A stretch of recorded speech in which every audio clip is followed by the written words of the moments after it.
बिस्मिल्लाहिर्रहमानिर्रहीम। अस्सलामुअलैकुम वरहमतुल्लाहि वबरकातुहू।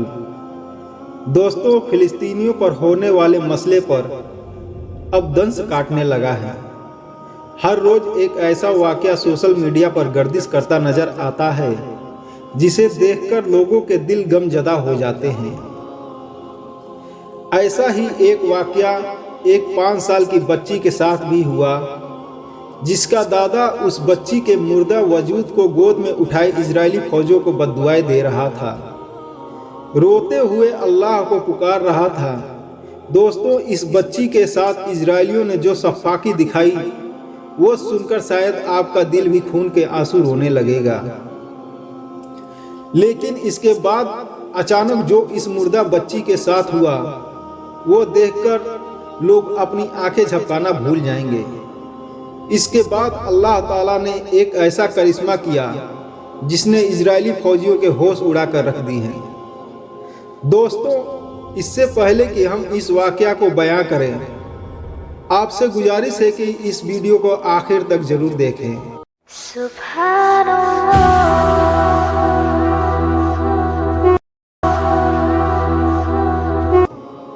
प्यारे दोस्तों, यह वाक़या शुमार गाजा पट्टी के करीब इलाके का है, जहां इजरायली फौजियों ने फिलिस्तीन के खानदान आतिश नजरी कर दिए।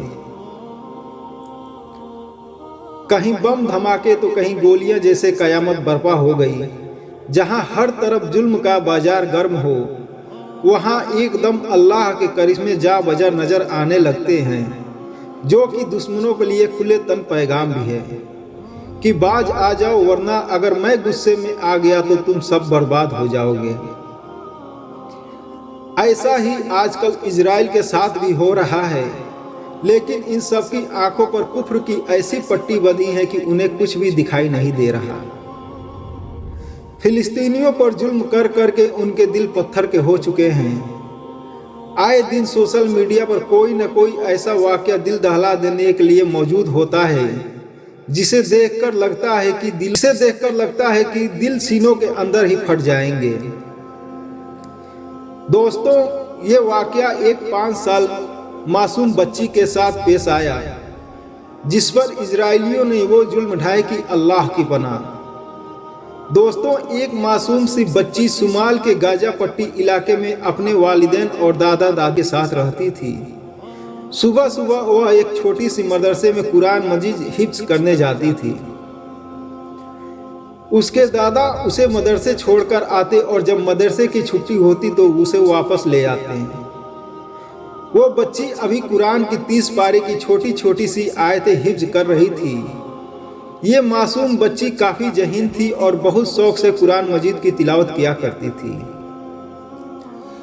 जब फिलिस्तीनी नौजवानों ने इजराइल के दरिंदे से तंग आकर हफ्ते की सुबह उन पर हमला किया तो इजरायलियों को अपनी शिकस्त बर्दाश्त नहीं हुई। इसलिए उन्होंने गाजा पट्टी पर दोबारा से अपने कहर बरसाना शुरू कर दिए। दोस्तों, ये मासूम बच्ची उस वक्त मदरसे में बुलंद आवाज से सूरतों को याद करके दोहरा रही थी। जब मदरसे के अंदर इजरायली फौजी दाखिल हुए तो उन्होंने पूरी मस्जिद और मदरसे की जगह को अपनी हिरासत में ले लिया। यह छोटी सी मस्जिद थी। बहुत से बच्चे कुरान हिफ्ज करने वाले बच्चे इन इजराइल को देखकर घबरा गए और वहां पर मौजूद मौलाना और मुफ्ती हजरात खड़े हो गए और इजरायलियों से यह कहकर उन्हें वहां से जाने को कहने लगे कि यहाँ पर अल्लाह की इबादत और सिर्फ कलाम पाक सिखाया जाता है, इसलिए आप लोग यहाँ से जा सकते हैं। लेकिन इजरायलियों ने इन मौलाना और मुफ्तियों को भी मारना शुरू कर दिया। ये सब देखकर बच्चे सहम कर एक कोने में चले गए और उनमें वो बच्ची भी शामिल थे। एक हंगामा जो कि मदरसे में शुरू हो चुकी थी। बहुत सारे मौलवियों को वहां पर हाथापाई हो गई और बात झगड़े तक पहुंच गई। एक मौलाना लड़के ने तमाम बच्चे को एक कमरे में बंद कर दिया ताकि कोई चोट ना लग जाए। लेकिन कुछ इजरायली फौजियों ने इस हाफिज बच्चे को भी पिस्टल के बट से मारकर उसके सर को जख्मी कर दिया। इस पर से उसके सर से खून निकलने लगे उसके बाद इजरायली फौजी ने एक कमरा खोला और कमरे में दाखिल हो गया। वहां अपने इजरायली फौजों को भी बुला लिया। तमाम मुफ्ती और मौलाना को इजरायली फौजी जख्मी कर चुके थे। सबका रुख अपने बच्चों की तरफ था। तमाम बच्चे सामने कोने में खड़े थे। वो इजरायली फौजी को अंदर दाखिल हुए। इजरायली फौजियों को देखकर तमाम बच्चे सहम कर एक दूसरे के साथ सिमटने लगे। मदरसे की जो जगह थी वहां पर सिर्फ छोटे बच्चे ही हिफ्ज किया करते थे। बड़े बच्चे शाम को आते थे।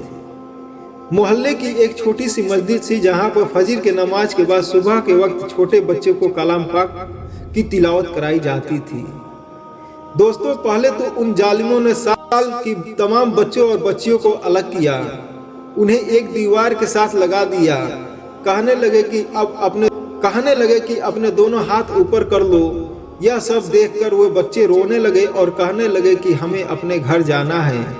वो बच्ची भी रो रही थी और बार बार अपनी माँ को पुकार रही थी। बच्चों की रोने की आवाज से वो मदरसा गूंज उठा था। फिर इजरायलियों ने उन बच्चों पर एक साथ खड़ा करके एकदम सब पर गोली चला दी। बच्चों की चीखें पुकार हर तरफ गूंज रही थी। तमाम बच्चे मर चुके थे। यह देखकर जितने भी बच्चे बच्चियां वहां मौजूद थे वो चीख उठी। उसके बाद इजरायली फौजों का रुख उन बच्चों की तरफ हुआ। उन्होंने बच्चे के हाथ पांव बांध दिए तो सारे बच्चियां चीखने लगी कि हमें अपने घर वालों के पास जाना है। लेकिन उन बेरहम जालिमों को जरा भी रहम उन बच्चों पर नहीं आया। सबसे पहले उन्होंने उस बच्ची को पकड़ लिया और एक तेजदार चाकू से उसका कान काट दिया। बच्ची बिलखने लगी, रोने लगी। तकलीफ की शिद्दत इस कदर ज्यादा थी कि वो चिल्ला चिल्ला कर रो रही थी। बेबस थी। उस बच्ची के हाथ पांव भी बंधे हुए थे। इसी तरह वह फौजी बाकी बच्चों के भी आशा काटने लगे। सब के सब तड़प रहे थे, रो रहे थे। अपने हाथ पांव को रस्सियों से छुड़ाने की नाकाम कोशिश कर रहे थे। दोस्तों, जो तकलीफ उन बच्चों को दी गई वो नाकाबिले बर्दाश्त थी। फौजी छड़ी से उनका वजूद काट रहे थे, जिस पर वो बच्चियां चीख रही थी, दर्द से तड़प रही थी। उसी तकलीफ की वजह से आखिर वो बच्ची अल्लाह को प्यारी हो गई। इजराइल ने जब अपने बदले की आग उन बच्चों से बुझा ली तो वो वहां से वापस जाने लगे। वो मुफ्ती और मौलाना भी जख्मी पड़े थे। थोड़ी देर बाद जब बच्चों के माँ बाप वहां पहुंचे तो ये देखकर रोने लगे और तड़पने लगे।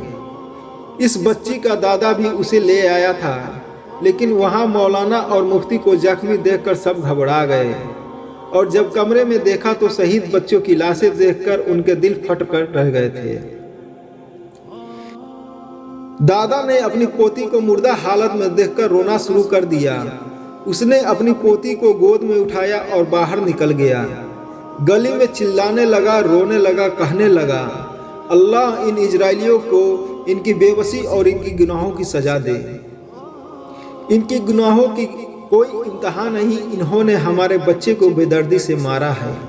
अरे मेरे अल्लाह, इनको इबरतनाक मौत दे। मेरी पोती तेरे कलाम पाक को पढ़ते हुए शहीद हुई। अब तू ही अपना कोई करिश्मा दिखा दे। अपने पाक कुरान की बरकत से इजरायलियों को उनकी सजा दे दे। अभी वह अल्लाह से रो रो कर फरियाद कर रहा था और अपनी पोती की मुर्दा वजूद को हाथ में पड़े हुए रोए जा रहा था।